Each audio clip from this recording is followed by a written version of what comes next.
journaliste, j'écris pour le journal Le Point. Moi j'étais un peu impressionné parce que quand même face à tous ces gens qui travaillent dans la vigne et le vin, j'allais pas leur parler du millésime, ils en savent bien plus que moi sur le millésime. Mais simplement je voulais leur donner un point de vue un petit peu plus distancié sur le vin et sur l'appréciation qu'on a des vins de Bordeaux.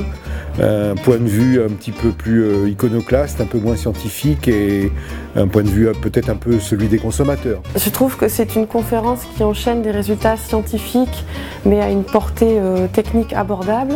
Le millésime 2016, c'est un millésime de contraste qui a un bel équilibre, une très belle trame tannique élégante, tracée et avec un aspect classique dans le bon sens du terme.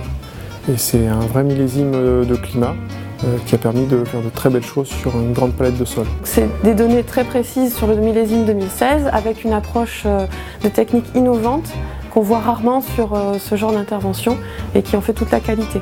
Je suis ingénieur agronome et œnologue, donc viticulteur, mais avec des pratiques un peu dissonantes dans la mesure où depuis 2007 j'ai déposé en fait le brevet de vinification et d'élevage de vin sous l'eau.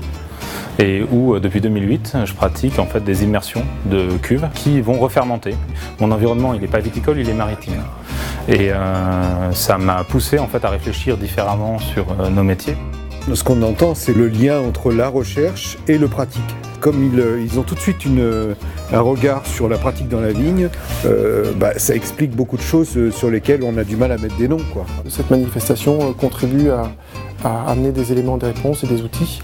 Maintenant, on est bien conscient que les caractéristiques d'un vin et d'un grand vin sont liées aux caractéristiques notamment du millésime et de son aspect climatique, mais quand on en comprend mieux les tenants, les aboutissants et notamment les constituants, ça permet de prendre des décisions, on va dire, de façon un peu plus éclairée, même si l'intérêt est que tout le monde ne prenne pas la même décision, mais au moins d'en être un peu plus conscient. C'est nécessaire cette conférence de millésime pour ce partage de points de vue.